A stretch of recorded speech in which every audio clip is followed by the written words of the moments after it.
kukhona into ekudala inditya kodwa ndiqomba andikho sho ngayo malunga noSneh notata Musa Mseleku noMangwabe kunye nerole. Molweni yinde namkela kuMamgobhozi TV. Now niyazi ke uSneh wenze interview apha ku YouTube wachaza uba wakhe wathethiselwa ukutya irole kwaMangwabe.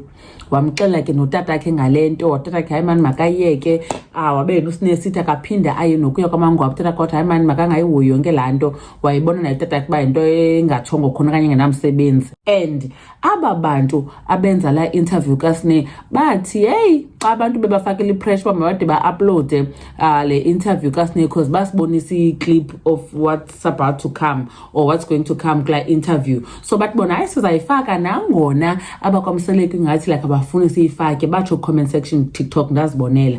So meaning babe nengxaki from izinto besebezibonile mhlambe beyiqonda ba izawuxabanisa lento le interview kodwa ke bayifaka. So ke ngoku uSneh ibi birthday yakhe last week, the 28th of August if I'm not mistaken. I think it was last week Wednesday. Utata Musa Mseleku sayazi ke usually uye abafake abantwana bakhe nge-birthday zabo. So uSneh khange afakwe. So I'm thinking, I wonder Utata Musa Mseleku zange afunyanwe nguMangwabe ngalonto la interview. As much as yenziwe nguSneh, uSneh ngumntana akhe kaloku, and ke uSneh wachaza noba utata akhe waye wathetha naye, utata akhe naye wayibona ba ngumbhedo yonke lento. So uMangwabe niyamazi ke sana, mhlambi wathi awuzoliva ikhekhe.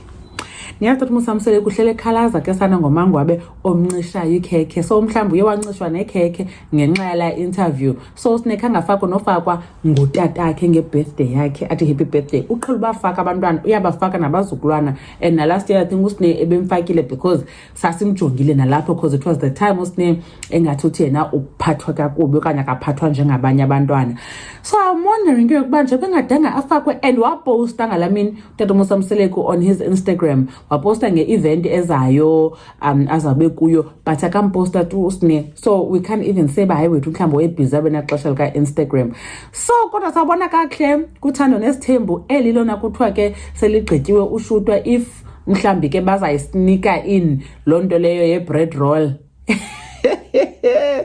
Angisabela ukuva ba uMangwabe uthini response yakhe kuyo yonke lento. Andikhenisho ke nakuba nicinga ntoni ngayo yonke lento, ngabe mhlambi I'm reaching okanye nokuTata Musa Mseleku nyani noba ikhona into bamqumbela uSneh ngala interview akaposta noposta i-birthday yakhe ngulwandle umuntu ebendimbone emfakile uSneh.